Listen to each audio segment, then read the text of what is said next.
Isang mainit na pagbati po muli ang aming pinapaabot sa inyo. Minamahal po namin mga kapatid, mga kaibigan. Saan man po kayo naroon, naway ang pagpapala ng Diyos ay managana sa inyong lahat. Pinapaabot po namin sa inyo ang aming mga pasasalamat na kami po'y palagi niyong sinusubaybayan. At ngayon po'y dadako tayo sa isang muling pag-aaral ng ating leksyon. Ako po ang inyong lingkod, Pastor Ben Casimiro, at makakasama natin si Pastor Tornalejo. Welcome po, Pastor. Salamat, Pastor Ben. Nagagalak ko na makapagpatuloy dito sa ating programa at sa lahat nating mga taga-pagpanood. Inayahan ko kayo na magpatuloy na mag-aral kasama namin sa ating leksyon ngayong linggong ito. Napakaganda po ng ating naging pag-aaral na nakaraang linggo na may kinalaman po sa pangangalo niya, spiritual na pangangalo niya ng Israel. Ngayong linggo naman ay ating tatalakayin ang may kinalaman sa ikalawang leksyon na pinamagatang pag-ibig at paghuhukom na ito ay suliranin ng Diyos. Sa leksyong ito ay ating makita ang katapatan ng ating dakilang Diyos sa kabila ng kawalang katapatan ng kanyang bayan.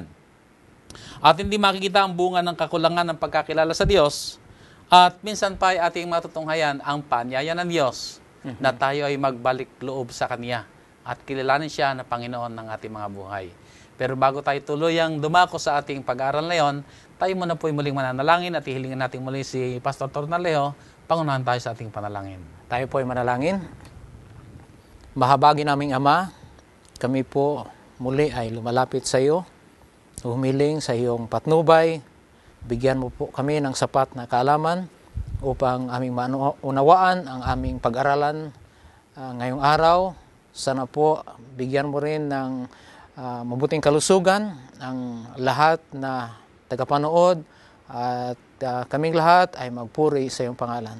Salamat po sa pagtugon sa aming kahilingan. Ito ay aming dinadalangin sa matamis na pangalang Jesus. Amen. Amen. Ating tutunghayan ng ating leksyon na tayo po ay nasa pangalawang leksyon na. At napakaganda ng title nito, Pag-ibig at Paghukom. Ito'y suliranin ng Diyos. Pastor Tornalejo, siguro bago tayo dumako sa ating mga diskusyon na, ay maaari mo bang mabigyan muna tayo ng kaisipan tungkol sa title na ito, na may kinalaman sa pag-ibig at paghukom, na ito'y binabanggit na suliranin ng Diyos? Totoo yan, Pastor Ben. Ang iba, nag-iisip na hindi sang-ayon sa karakter ng Panginoong Diyos ang paghukom.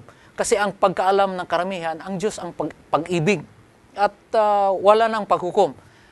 Subalit dito, ngayon, pinapaalalaan tayo na ang paghuhukom at pag-ibig ng Diyos ay hindi natin yan mahihiwalay. Sapagkat ipakita ang pag-ibig ng Panginoon Diyos sa kanyang katauhan sa pamamagitan ng paghuhukom. Doon natin makikita sino ang maituturing na matuwid at sumusunod sa mga utos ng Diyos. Napakagandang kaisipan yun. Magandang talakayin natin to dahil sa ngayon talaga may mga nakakausap ako kahit sa ilan natin mga kapatid ay meron kaisipan na yung paghuhukom na yan, hindi na sana yan pinag-aaralan kasi yun sa lumang tipan yan. Hinuhukuman ng tao pero sa bagong tipan ka, puro pag-ibig na lang. Totoo na para yan. bagang ibang panahon ng paghukom, ibang panahon ng pag-ibig.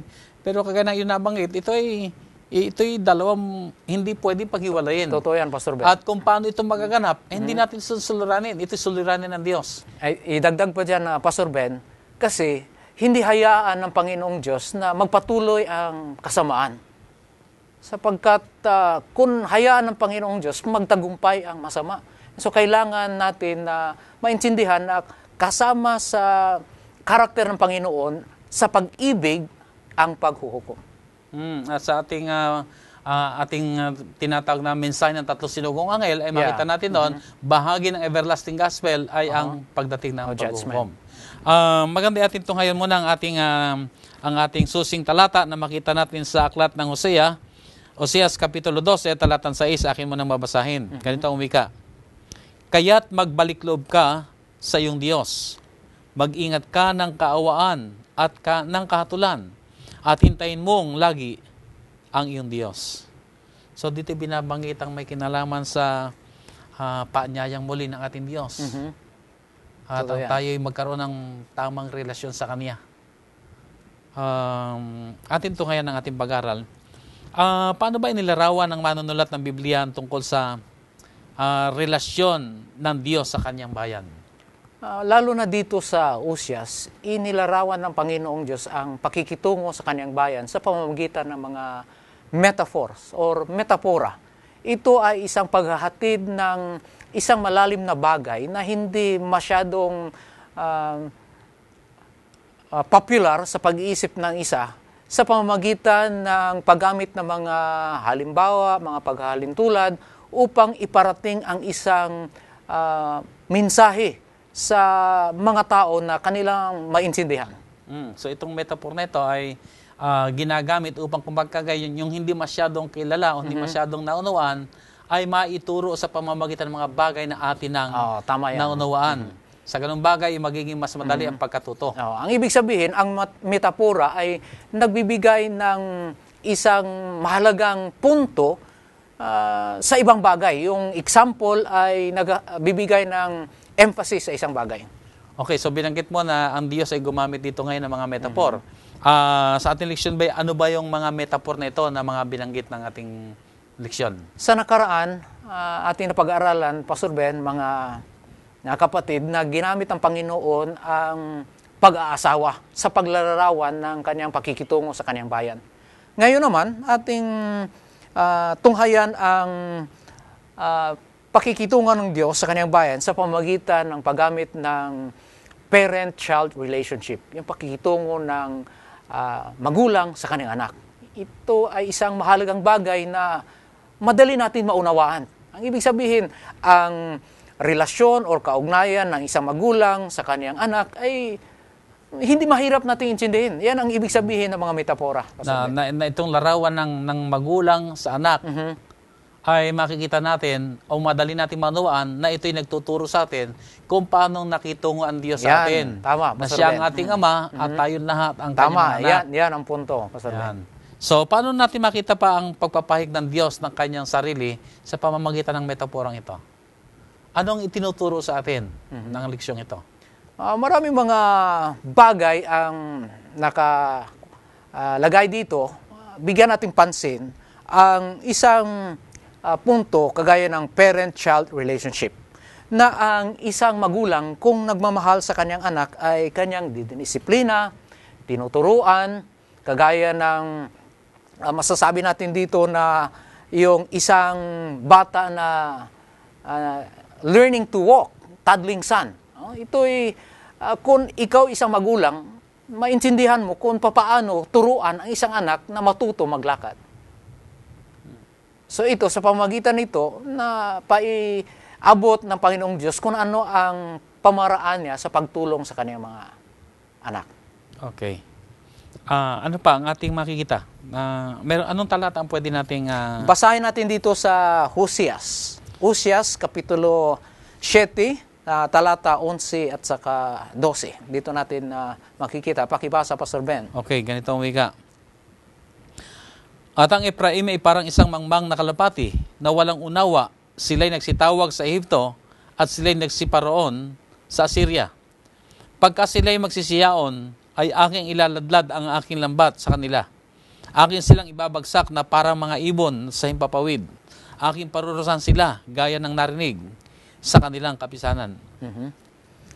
Una dito, ginamit ang paglalarawan na ang Ephraim ay isang kalapati na mangmang.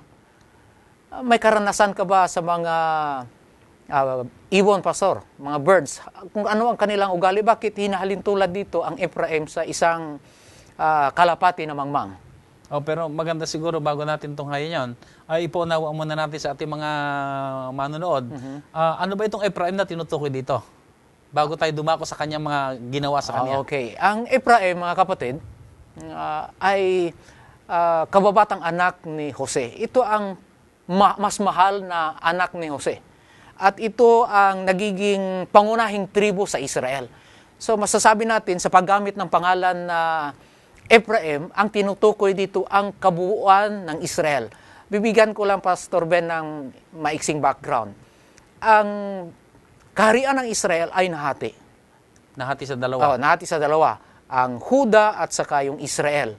Ang Israel ay, ito ang sinasabi tinutukoy dito, ang Ephraim, ito ay nagre-represent or nagsisimbolo ng kaharian sa Israel, ang sa hilagang bahagi ng kaharian ng Israel. So ito yung sinahati nga sa dalawa ang bansang Israel, yung 10 tribo. Oh, 10 tribo. Kasi meron 12 tribo. Doon sa 12 na yon, nahati sa dalawa, yung 10 ay nagsama-sama, Tama sila yan. yung tinatag na Northern Kingdom. Na naroon ng Ephraim. Naroon ng Ephraim. Na siya'y sumasagisag doon sa kabuuan ng 10. Ng 10. Na dito naman sa bandang south, Hilaga, sa timog, dito naman Judah. ang Judah. Na kung paano ang Judah ay nagre-represent doon sa dalawang yon, ang Ephraim naman ang nagre-represent Tama. doon sa 10 mga tribo. Magaling na So, pagka... so paano, anong mensahe dinadala ng Panginoon muna dito sa pagkakagamit nitong larawang ibon na kanyang hahagisan ng... Ang Ephraim ay hinahilin tulad sa isang mangmang na ibon. Ang ibon ay linalarawan dito na madaling mahuli. Madaling mahuli. Ang ginagamit dito, ang Israel, alam naman natin na agricultural land, dito ay may maraming ibon din. At ang ginagamit nila sa panghuli ng ibon ay ang lambat. So, ginamit ni Uzias ang paglalarawan sa kaugalian ng Israel na parang mangmang na ibon. Kasi madali sila madaya. Madali mahuli. Ang ibon ay madaling mahuli sa lambat sapagkat kulang sa pag-uunawa. Inahalin tulad dito ni Uzias ang Israel. Ang kanilang kaugalian kagaya ng isang ibon na mangmang. Ano bang ipinahayag o inugali o ginawa ng Ephraim para sabihin siya isang mangmang? Na naihalin tulad siya sa isang mangmang na ibon na madaling mahuli. Ano bang ginawa niya? Magandang katanungan yan, Pastor Ben. Alam naman natin na sa kasaysayan, nabasa natin sa Uzias na ang survival ng Israel during the time ay nanganganib. Yung Assyria ay lulusob sa Israel, yung Philistia. Ang ginawa ng Ephraim ay nakikig-alyansa siya doon sa mga bayan na ito, sa mga countries na ito, upang ma-preserve ang kaniyang national identity. Naghingi siya ng tulong, nakiki-alyansa, na nag-aasa na ang itong mga bansang ito ay makakatulong sa kaniyang survival. Pero anong masama ba doon sa kanilang ginawang yon? Paano natin masasabi na mangmang na ibon ang Ephraim? Samantalang ang kanyang iniisip ay makipag-alyansa upang kung magkagayon, hindi sila madaling masalakay ng mga kalaban. Sa ating pag-iisip, parang tama ang ginawa ng Ephraim. Sa ating pag-iisip. Subalit kung nating mas na mabuti, pag nakig-alyansa ang Ephraim sa mga bayan ito, ibig sabihin ang lahat na kaugalian, kanilang susundin. Kagaya ng pagsamba sa mga Diyos-Diyusan. Ito talaga ang sinabi ni Uzias na malaking panganib sa kanilang ginawa kasi kung ano ang iuutos ng mga bansang ito, walang magagawa ang Israel sumunod. At ito ay malaking panganib sa spiritual experience ng Israel na makialyansa sapagkat ang kanilang gawain sa pagsamba ay ginagaya ng Israel. Okay, may mga pahapyaw ka nang nababanggit na hindi makabubuti ang alyansang kanilang ginawa. In fact, dito sa ating leksyon ay binabanggit, ang Diyos ay nagalit sa kanyang ginawang pagkikipag-alyansa sa Ehipto at saka doon sa katabi pa nilang sa kabila pang katabi nilang bansa.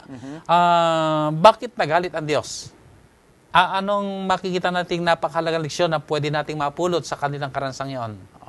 Tama ka dyan, Pastor Ben. Ang isang punto na practical natin na makukuha dito, ang pakikialyansa nila, parang nagpapahayag ng kulang sila ng trust sa Panginoon. Pagtitiwala sa Diyos. Parang kulang ang kanilang pagtitiwala.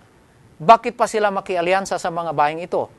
Na ang Panginoon na talaga ang kanilang tagapagligtas, ang magbibigay sa kanila ng success, na ang Panginoon na talaga ang kanilang patnubay. Bakit pa sila maghingi ng tulong sa ibang bansa? Ang Panginoon ay nagbigay ng kaniyang mga pangako na hindi niya pabayaan ng Israel kung sila ay manatiling tapat at magtupad sa kanilang covenant. Dito makikita natin nagalit ang Diyos sapagkat ito isang insulto sa Diyos. Totoo yan. Na siya yung nangangako ng proteksyon na magsusustenta, magsusustain sa kanila. Pero ang ginawa ng Ephraim ay tumakbo sa iba.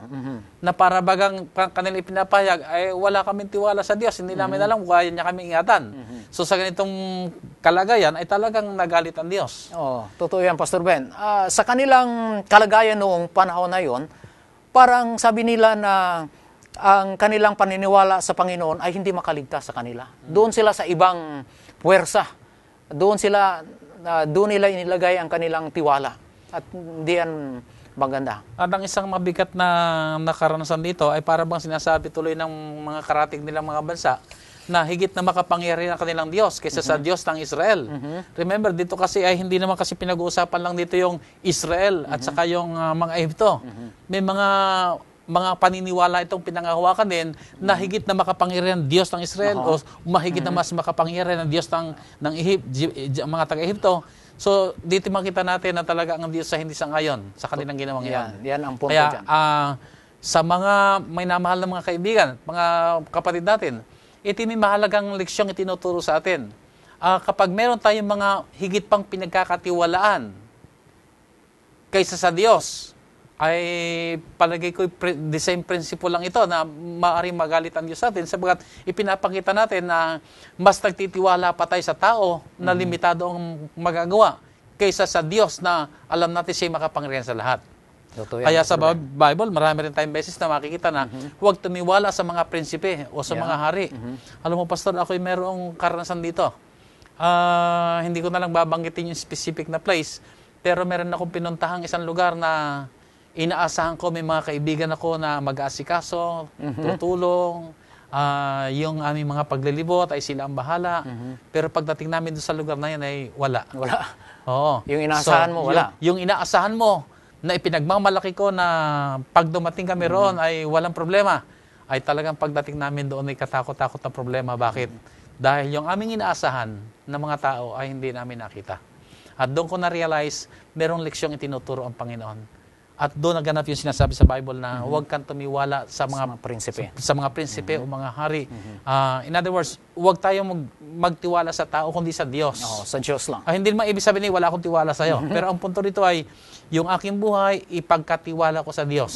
Yung lahat kong mga panukala at mga gagawin, ano man ang ating mga iniisip, ipagkatiwala natin ito sa Diyos. Yan ang punto. At hayaan po natin ang Diyos ang gumawa at kung kinakailangan gumamit ng tao, ang Diyos ang bahala rin. Pero una sa lahat, sa Diyos muna tayo magtiwala. Praise the Lord. At yun isang napakalagang leksyon na amin ang tinandaan na anuman ang aming sitwasyon, maging yung ating mga personal na pangangailangan, bagamat may iniisip tayo na may tatakbuhan, may kakilala, may kamag-anak, ka-contact si mayor, si governor, si congressman, pero huwag po yan ang ating pagtiwalaan. Sa Diyos tayo tumiwala. At hayaan po natin siya magbigay sa atin ng pagkaunawa kung ano ang ating susunod na magagawin ayon sa kanyang direksyon. Amen. So dito kung gano'n ang ginawa sana ng Ephraim, ay di sana hindi nagalit ang Diyos. Sapagat sa maling ginawang iyon ng Ephraim, ay para nilang inilagay ang Diyos sa kahihiyan. At dagdag pa dyan, Pastor Ben, sa kahuli-hulihan, ang Asyriano na kanilang hinilingan ng tulong, yan pa ang naglusob. Yun din ang sumalakay sa kanila. Sa Israel. Yun ang hindi rin naging maganda. Na naging open sila ngayon na sila ay nasalakay na. Ano pa ba ang ibang mga pagtutulad o metaphor na ginamit dito ni Hoseas sa ating leksyon? Dito po, Pastor, sa Oseas Kapitulo 10, versikulo 11 hanggang sa 13, dito sa mga talatang ito, makikita natin kung ano pang mga karagdagan na mga metaphor na ginamit upang maintindihan natin mabuti kung ano ang siguro sinasabi ng Panginoon. Sa aklat ng Oseas Kapitulo 10, talatang 11 hanggang 13, ganito ang wika. At ang Ephraim ay isang dumalagang baka na tinuturuan, na maibigin sa pag-iik ng trigo. Ngunit aking pinararaan ang pamatok sa kanyang magandang leeg. Ako'y maglalagay ng isang mananakay sa Ephraim. Mag-aararo ang Huda. Dudurugin ng Jacob ang kanyang mga bugal. Mangaghasi kayo sa inyong sarili sa katwiran. Magsigapas kayo ayon sa kaawaan. Bungkalin ninyo ang inyong pinabayaang bukiran, sapagkat panahon na hanapin ang Panginoon hanggang sa siya'y dumating at magdala ng katuwiran sa inyo. Kayo'y nangaghasik ng kasamaan, kayo'y nagsiani ng kasalanan, kayo'y nagsikain ng bunga ng kabulaanan, sapagkat ikaw ay tumitiwala sa iyong lakad, sa karamihan ng iyong makapangyarihang lalaki. So dito makikita natin, Pastor Ben, na ang isang metapora na ginamit dito sa Israel ay isang dumalagang baka na ang kaniyang gawain ay mag-iik. Ang background nito na sa Israel, ang gumigiik ng trigo ang mga dumalagang baka. At sa panahon na sila ay gumigiik, hinahayaan sila na kumain ng trigo. Ano ba yung ibang salita natin sa pag-iik? Sa English yan, sinasabi na thresh yan. Threshing. Ewan ko kung anong pa ibang pagka... na parang hinihimay ang mga binhi mula doon sa mga... kasi hindi naman hinihimay, suhay. kasi tinatapakan yan ng dumalagang baka at yung trigo ay mahihiwalay. Mahiwalay. At ito ang ginagamit na larawan na gustong-gusto ng Israel, sapagkat sa panahon na sila ay gumigiik, sila ay makakain. Dito sinasabi ng Panginoon na ang purpose ng Israel ay hindi para sa kanilang sarili lang. Sila ay tinawag ng Panginoon na sila ay magiging biyaya sa nations around them. Subalit ang kanilang purpose ngayon ay na-defeat sapagkat self-serving sila. Sila ay gustong gumiik, kagaya ng isang dumagang baka upang sila ay makakain. Dito, dinadagdagan ng Panginoon na sila ay linagyan ng pamatok. Ang pamatok, alam naman natin na ito ay isang simbolo ng paglilingkod, service. And so, ang panawagan ng Panginoon sa Israel na hindi lang sila mag-exist para sa kanilang purpose, kundi ang mahalagang kabuluhan ng kanilang existence ay sila ay makatulong sa mga bansa na sa kanilang paligid. Yan ang panawagan ng Diyos sa Israel. So, ang ibig sabihin ay ang kalagayan ng Israel ay parang ini-enjoy lang nila sa kanilang sarili na sila mga tinawagan, na sila bayang hinirang ng Diyos, na gusto nilang enjoy lamang sa kanilang sarili. Pero hindi yun ang panukala ng Panginoon. Ang kanyang panukala, yung pagkakahirang sa Israel, ay sa pamamagitan nila ay maipaparating sa ibang mga bansa. Tama yan.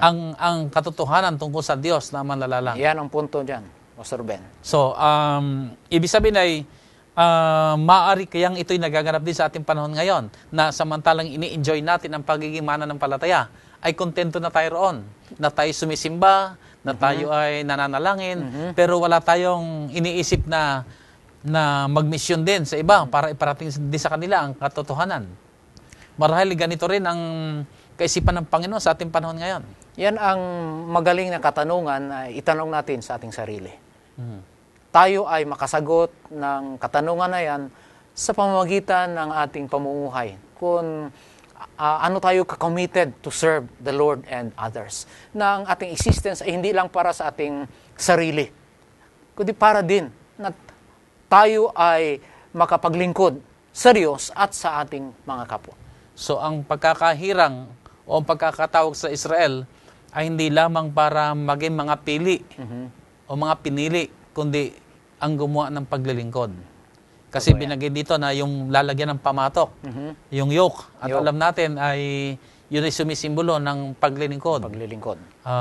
Upang meron tayong magawa at maging kapakipakinabang tayo sa gawain ng Panginoon. Totoo yan, Pastor Ben. So ipinaparating ni Uzias sa mga taga-Israel na hindi dapat na self-serving sila. Dapat sila ay gumawa ng tungkulin ng Panginoon, ng tungkulin na ibinigay ng Panginoon. So nakita natin ang pagkukulang ng bansang Israel sa puntong ito. So ito yung mga mensahe, mga minamahal ng mga kaibigan na sa ating panahon ay baka tayo para rin mga Israel. Nang iniisip lamang natin ay ang ating mga sarili at ang tayo nagagalak lamang na tayo mga mananampalataya at mga tagapagmana.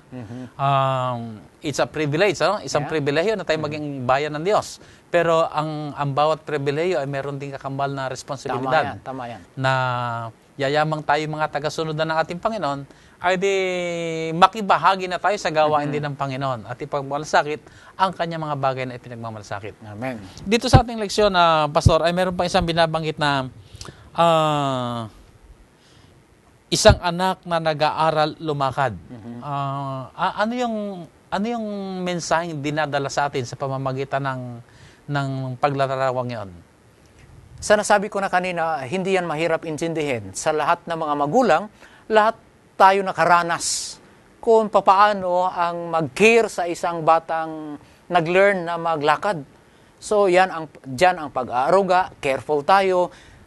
Papaano ba magturo sa isang bata sa paglakad? Di ba? Hinahawakan ang dalawang kamay at braso para mabuwal. Hindi Yan madapa. ang paglalarawan kung ano ang pag-aruga ng Panginoong Diyos sa kaniyang bayang Israel. At isa dito, mga kapatid, mga kaibigan, ang pagdidisiplina. Matanong lang kayo, Pastor Ben, ikaw ay isang ama. So, kung mahal mo yung anak mo, pinabayaan mo pa ang lahat na kanyang ginagawa? Or nandyan ka, nagsusubaybay, kung masama ang ginagawa, dinisiplina. Yan ang karanasan ko. May 4 akong anak at mahirap ang pagdisiplina. Pero kung masabi natin na totoo na tayo ay nagmamahal sa ating mga anak, ating dinidisiplina. Kung minsan ay naisipan nga tayo na tayo ay mahigpit. Pero ito'y pinapaunawa ko rin sa kanila. Sabi ko, alam niyo mga anak, iba ang taong may disiplina. Gusto kong kayo lumaki ng mga disiplinado sapagkat mayroon kayong mararating at higit kayong kapakipakinabang kung kayo mga lalaki, kayo lalaki at babae na mga may disiplina sa buhay. So yun ay kahayagan ng aking hangaring ikabubuti nila. Ako'y nagdidisiplina, hindi for the sake ng pagdidisiplina, kundi ang aking ginagawa ay pinapaunawa ko sa kanila, ito ang pinakamabuti para sa kanila. At marahil ganon din ang iniisip ng Diyos na ang kanyang hangarin sa Israel ay ang sila'y mapabuti. Tandaan po natin na itong si Propeta Hoseas, mga kapatid, ay isinugo sa Northern Kingdom upang bigyan sila ng babala sa dumarating na panganib. Nandoon na, may mga bantanang pagsalakay. Mayroon ng distraction na malapit ng dumating. Pero bago dumating yon ay pinadala muna si Hoseas para bigyan sila ng babala. Tama. Na kung sila magbabago at maunawaan nila ang mga pangyayari magaganap at sila magbabalik loob sa Diyos, ay hindi na matutuloy ang pagsalakay na yon. Hindi na matutuloy ang kapanganibang iyon. Pero kung hindi sila makikinig sa mensahe ng Panginoon sa pamamagitan ng mga leksyong ito, ay tiyak na ang kanilang pagbagsak bilang isang sambahayan o ang bansang Israel. Tama yan, Pastor Ben. Ma-request lang kita po na magbasa ng Deuteronomy 8, verse 5. Sa Deuteronomy, Kapitulo 8, talata 5, na mula sa simula, ang panukala ng Panginoong Diyos sa kanyang bayan ay Sa Deuteronomy chapter 8, verse 5. At iyong pagmuni-muniin sa iyong puso, na kung paanong pinarurusahan ng tao ang kanyang anak, ay gayon pinarurusahan ka ng Panginoon mong Diyos. Yan din ang mensahe na pinaabot ni Hoseas sa Israel. Na ang mga kanilang karanasan ay bahagi ng pagdisiplina ng Panginoon sa kanila. Yung pagkakagamit ng salita parang pinaparusahan, pero actually ang ang term kasi talaga dito ay discipline. Discipline. Na itong salitang ito ay hinango sa kaisipan na pagsasanay. So hindi yung pagpaparusahan parang pinapahirapan. Ang isang mabuting magulang ay hindi kinakailangang magparusa sa kanyang anak. Pero ang kaisipan nito ay pagdidisiplina. Tama yan. Na ang gusto ay mahubog siya sa tamang pamumuhay na marapat sa kanya bilang isang mahusay at mabuting anak. At kagaya ng Israel na magawa niya ang kanyang tungkulin. Magampanan niya ang kanyang tungkulin na espesyal na anak ng Panginoon upang magbigay biyaya sa ibang bayan, sa ibang countries kanang paligid. Kahit binasa natin yung sa lumang tipan, sa aklat ng Deuteronomio. Pero alam mo, sa bagong tipan ay mayroon din ganong binabanggit na ang Diyos ay nagdidisiplina. At kaya niya ginagawa ito dahil mahal niya. Yan. Dahil kung wala siyang pakialam, hindi hayaan na lang niyang siya mapahamak. Tama yan. Pero ang tao, ang magulang na nagmamahal sa anak, ayaw niyang bumagsak siya sa kapahamakan, kundi ang kailangan gawin ay gawin ang mga pagdidisiplina. Dito sa ating pag-aaral ay may binabanggit na 5 mga syudad sa kapatagan. Ano ba ang kaugnayan ito sa ating leksyon? Itong 5 syudad sa kapatagan, doon malapit sa Dead Sea, ito ay ang mga syudad na nawasak.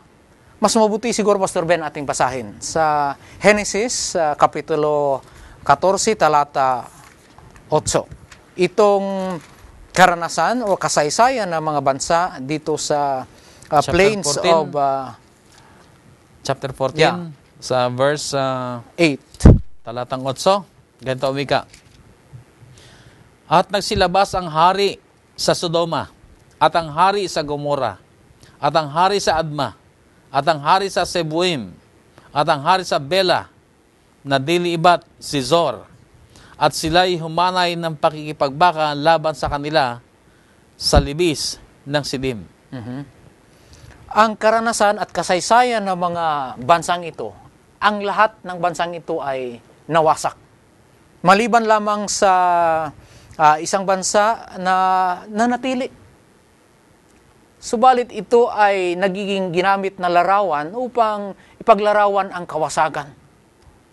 And so itong mga bansa ay nagpaalala sa mga Israel na ang lahat na susuway sa Panginoon ay mawasak. So sila naging parang bukang bibig. Yeah. Na kapag may mga kapanganiban na dumarating at hindi sila matututo ng mahalang leksyon, ay ito yung mga binabanggit na mga pangalan ng mga lugar. Na ang kanilang dinatnan ay kawasakan at ito ay nawala. Bumuho.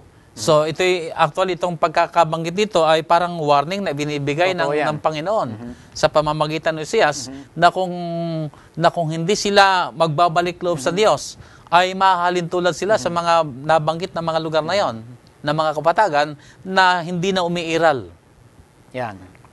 Subalit ating bigyan pansin na ang sabi ng Panginoon na hindi niya kayang gawin sa bansang Israel ang ginawa niya sa itong mga syudad kasi mahal ng Panginoon. Sa isang kondisyon na magbalik ang Israel at maging tapat sa Panginoong Diyos. Okay.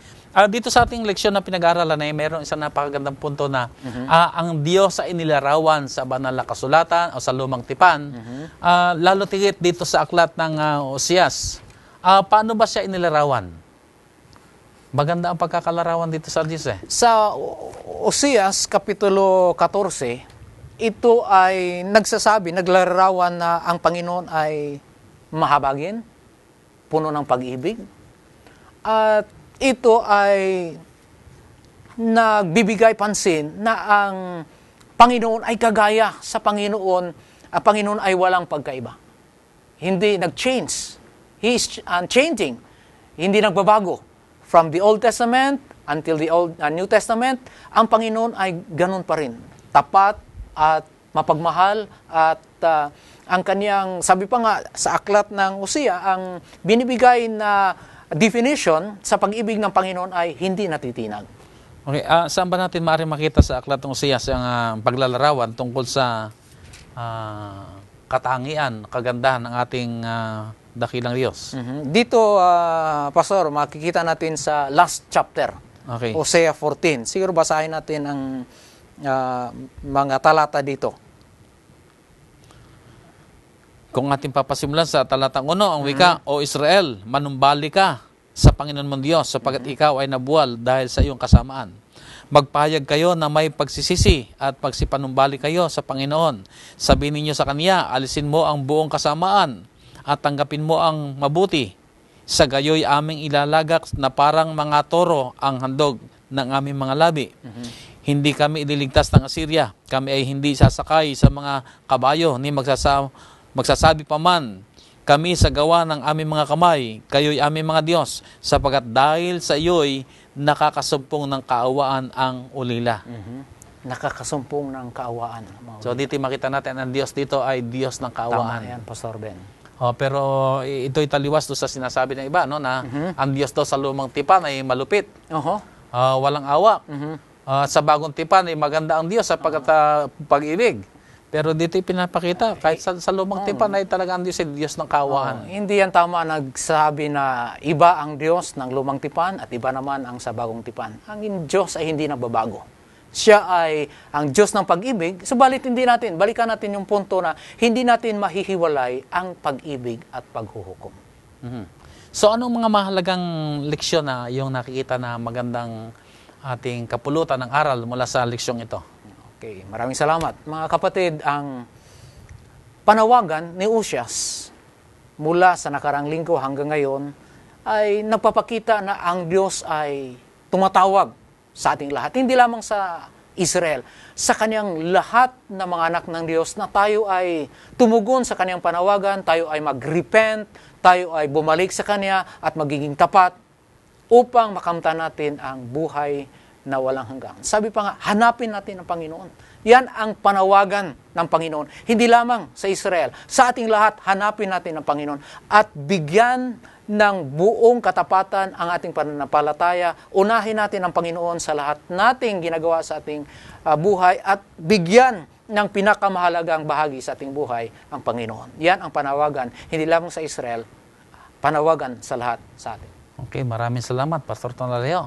So, minamahal po namin mga taga-subaybay. Nakita po natin sa pamamagitan ng ating leksyon ito, ang paglalarawan sa kabutihan, sa kagandahan, sa kaawaan ng ating dakilang Diyos, na siyang naghahangad na tayo ay bumalik sa Kanya sapagkat yun ang pinakamabuti para sa atin. So, kung paano ang Israel ay dumaraan sa mga kapanganiban, sila'y binibigyan ng babala ng Panginoon upang kung magkagayon, hindi sila mapahamak, kundi ang sila'y maligtas. Gayon din naman po sa ating kapanahonan din. Ano man ang ating pinagdaraan ng pagsubok ngayon, ano man ang ating sitwasyon, huwag po natin kakalimutan, naghihintay lamang ang Diyos sa atin na tayo lumapit sa Kanya, na tayo ay magtalaga sa Kanya, na tayo magpasakop sa Kanya, at tatanggapin natin ang katiyakan ng Kanyang kabutihan, ang katiyakan ng Kanyang pagliligtas, at magiging karanasan natin palagi ang mamuhay na punong-puno ng Kanyang pag-ibig, biyaya at kapayapaan. Muli po mga minamahal ng mga kapatid, mga kaibigan, nagpapasalamat po kami na kami po inyong sinamahan sa programang ito at alam po namin sa maiksing oras natin pagsasama-sama ay kayo mga pinagpala ng ating dakilang Diyos. Minsan pa po tayo dadako sa ating panalangin. O dakila at mahabagi namin Diyos na nasa langit, kayo'y punong-puno ng biyaya at kahabagan sa amin na mga makasalanan. Kinikilala namin kayo ay mabuting Diyos, mabuting Ama, palagi ang nagmamalasakit sa amin, at hangad niyo ang pinakamabuti para sa amin. Bagamat mapagkamisan kami nagkakamali ng mga pagpapasya, nagkakaroon ng mga kakaibang kaisipan, subalit nariyan kayo at patuloy na nagpapakita sa amin, at inaakay nyo kami na lumapit sa inyo, na magpasakop sa inyo, na pasyahan namin, na piliin namin, kayo maging Diyos ng aming mga buhay. Amen. At ang kami palagi ang magpasakop sa inyo, ang sumunod sa inyo, sapagat yun ang pinakamabuti sa bawat isa sa amin. Sa aming pag-aaral na ito, Panginoon, nakilala pa namin kayo minsan pa, Diyos ng pag-ibig, Diyos ng kaawaan, Diyos na punong-puno ng mga mayamang pagpapala sa bawat isa amin. Amen. Kami po'y nagpapasya, maging Diyos kayo ng aming mga buhay mula ngayon. At akayin nyo lamang po, Panginoon, ng aming mga kamay, makalakad kami sa daan ng katuwiran na nagpapasakop sa inyo, na nagagalak sa inyo, at kayo naman po, O Diyos, ay lubos ding maghari sa aming mga kabuhayan. Salamat po sa pagtungon sa aming mga dalangin. At tangi po, Panginoon, basbasan po ninyo ang lahat namin mga taga-subaybay. Amen. Managana sa kanila ang inyong kabutihan, ang inyong kapayapaan, ang inyong masaganang pag-ibig sa pangalan ng aming Panginoong Hesus. Amen. Amen. Muli po'y maraming salamat sa inyo lahat, mga kaibigan. At muli, magkita-kita tayo sa darating na linggo at mag-aral tayong muli ng salita ng ating Panginoon. God bless you all.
all started from Antipolo, Rizal.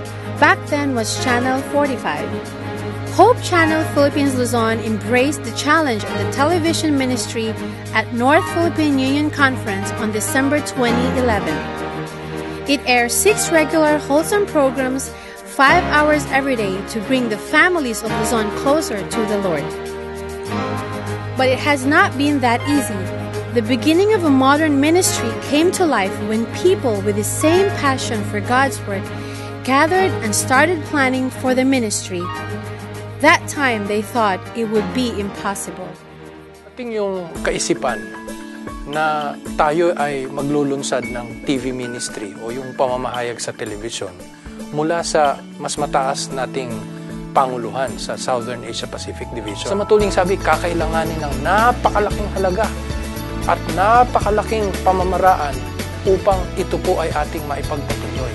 Kaya nang ito'y tanggapin ng tatlong unyon, lalong-lalo na dito sa North Philippines, inisip natin saan tayo maglalagay ng studio? Kaya sa pagluhod sa panalangin, sa pag-aaral ng mga yung available na resources natin, pinagtibay ng Panguluhan ng North Philippine Union Conference na dito sa ikatlong palapag ng headquarters ilagay ang studio. Mababa, masikip, parang hindi papasa na studio, no?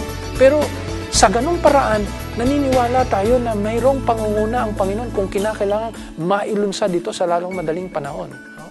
So, sa lalong mabilis na kaparaanan, pinasimulan na ang pagre-renovate. Humarap tayo sa problema na kung kinakailangan i-renovate ito, mangangailangan pa tayo ng building permit.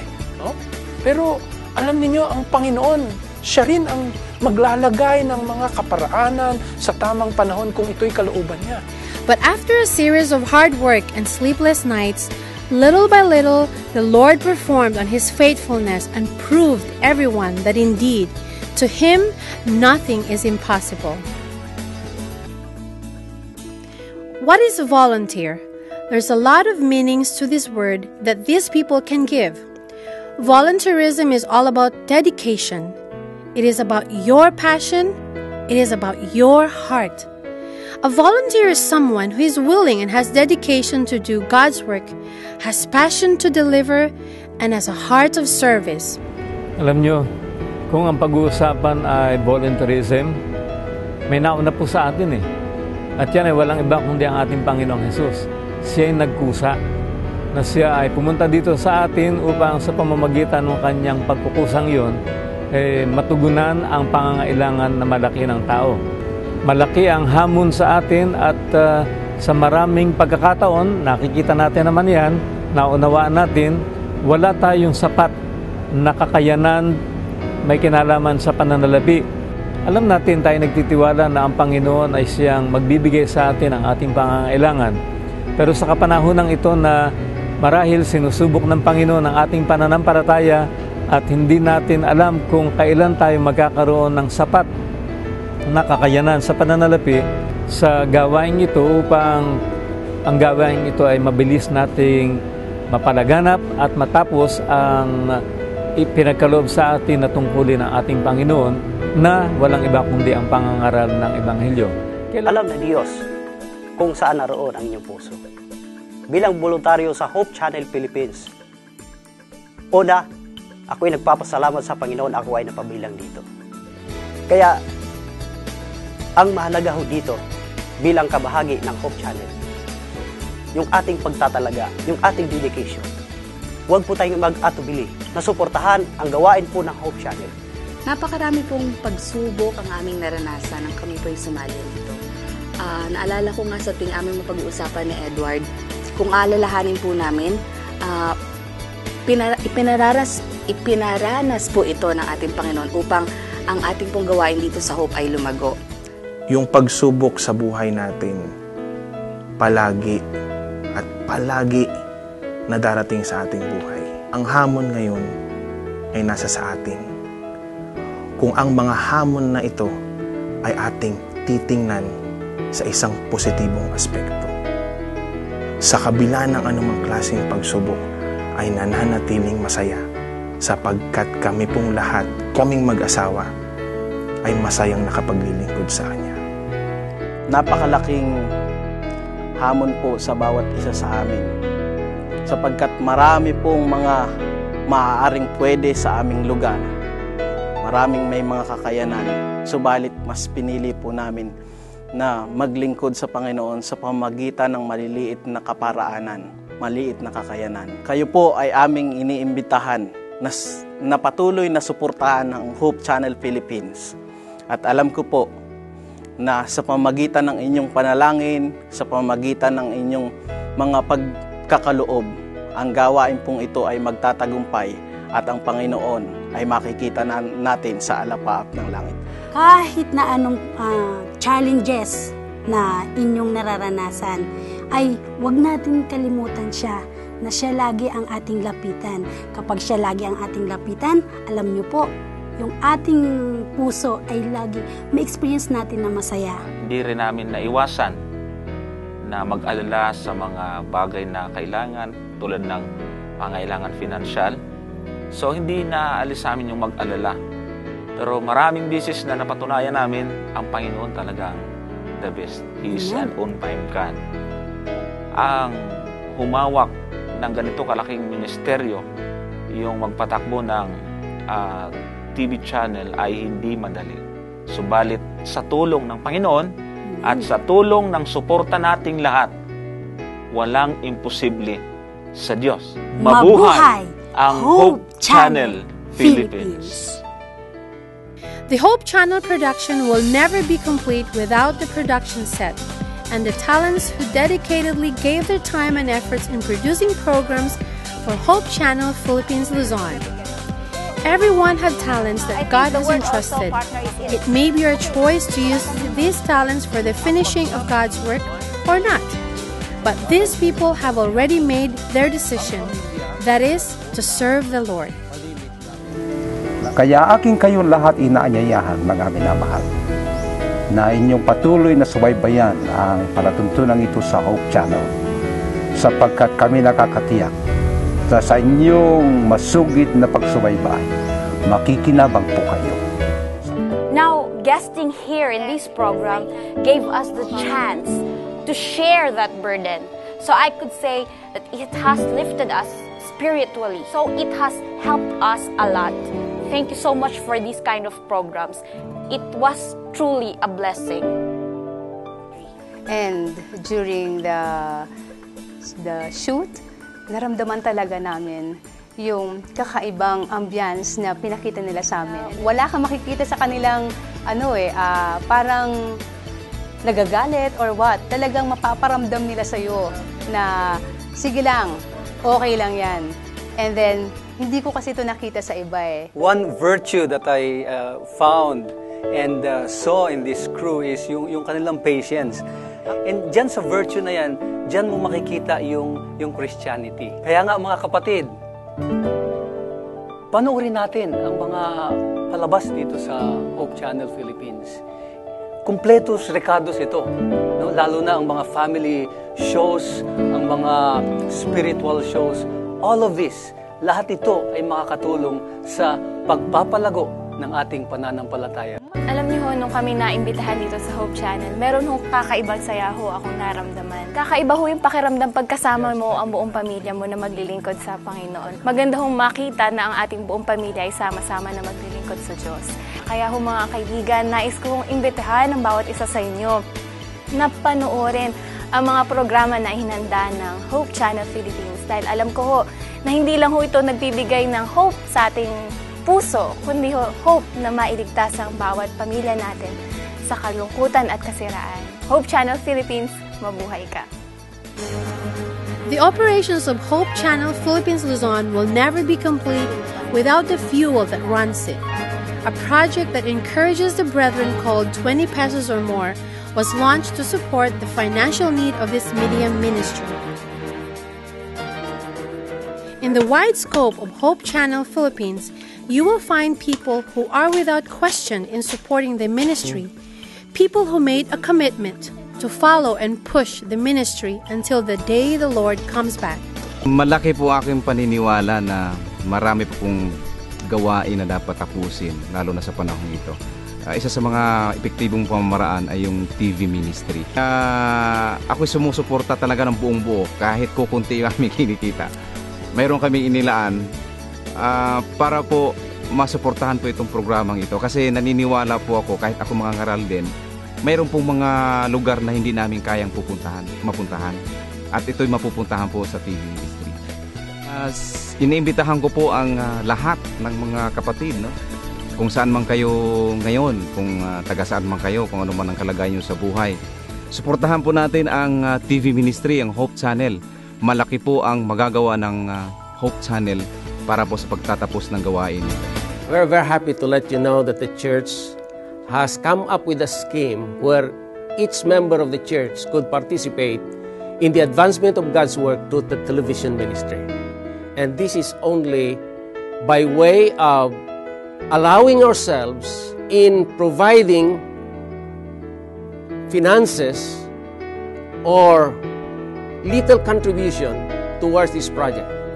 The scheme of giving 20 pesos per week, which is when given in 52 months, in 52 weeks, in a month, we will come up with a sizable amount to be able to put up our own stations and would connect these stations all over the Philippines. And that becomes a network. Malaki ang ating pangangailangan sa pananalapi upang tustusan ang gawaing ito. Alam ninyo, kung tayo ay magkakaloob 20 piso linggo-linggo sa loob ng isang taon, hindi lamang 1,000 ang ating maiipon. Kung hindi, ito ay mahigit na 10 milyon, aabutin pa nga ng mga 16 na milyon eh. And so we would request every church member to get involved into this project by envisioning some ways wherein they could be able to help in this kind of project that the church has envisioned. Kapag itong 20 pesos na ito ay nanggagaling sa ating puso at ito ay ating itinatalaga para sa gawain ng Panginoon, ang ating 20 pesos ay malaki ang magagawa para sa gawain ng Panginoon.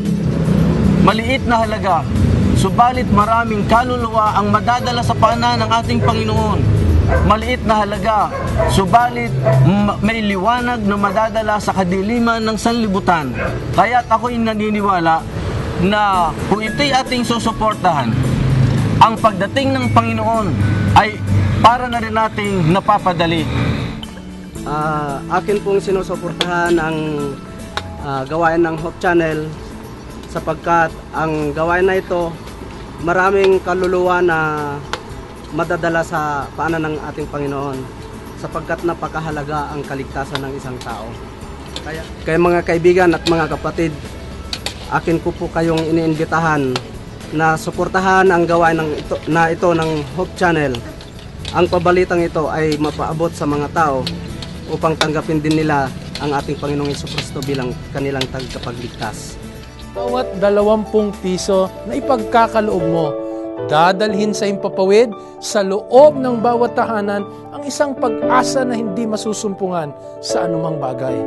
Kaibigan, sa bawat 20 piso na ibibigay mo, dadalhin natin ang katotohanan sa bawat tahanan. At sa bawat 20 piso, mag-asawa na lalong paigtingin ang pagmamahalan. Sa bawat 20 piso, maililihis natin ang maraming tao sa tiyak na sakit at kamatayan. Sa bawat 20 piso, ihahatid natin ang tunay na pabalita ng pag-asa sa tahanan. Ano pa kaya kung hihigitan natin ito? Tunay na lalong mas marami ang makikinabang sa pabalita na dala natin sa bawat programa dito sa Hope Channel. Kaibigan, dalangin mo na lalo kang bibigyan ng Panginoon sa bawat pagnanais mong makatulong, sa bawat pagnanais mo na makapagbigay, dadagdagan ng Diyos ang iyong maaring ipagkaloob sa Kanya.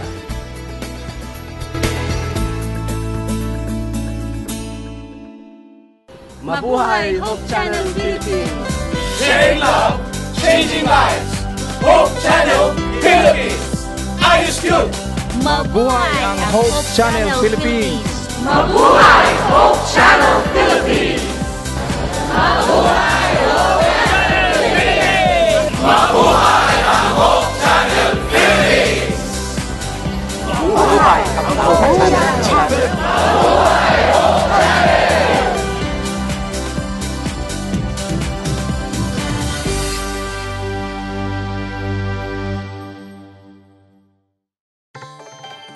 Bringing hope the world Around over. the clock, Hope around Channel. the globe.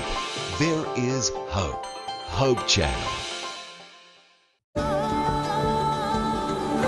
Family-friendly, global vision, and a holistic approach to thinking and living, unlike any other media source on the planet.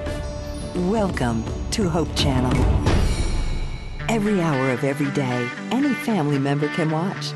Hope is educational, inspirational, focusing on lifestyle and health, and offering programs for young and old alike that teach culture, positive values, and spirituality.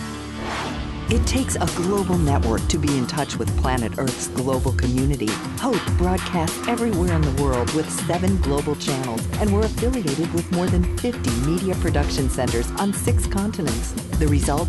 Hope Channel provides a diverse cultural programming mix in many of the world's major languages. Hope is more than great television. It's also part of an international conduit of educational institutions, churches, retail outlets, and hospitals that represent a solid economic base.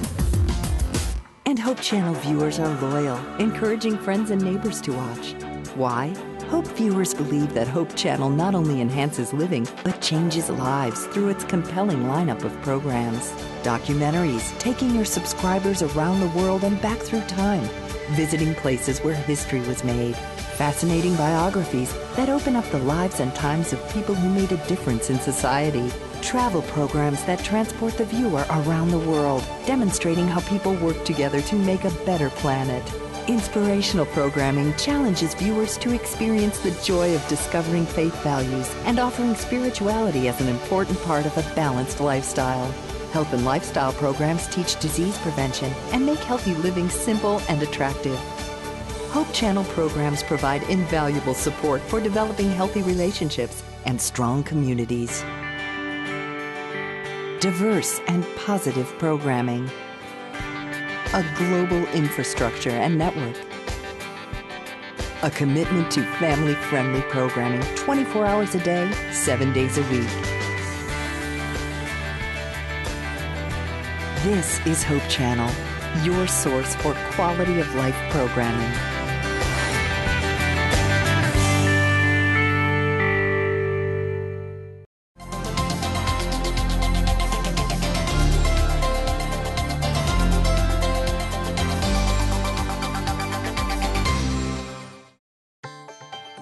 Bringing hope the world over. Hope Channel.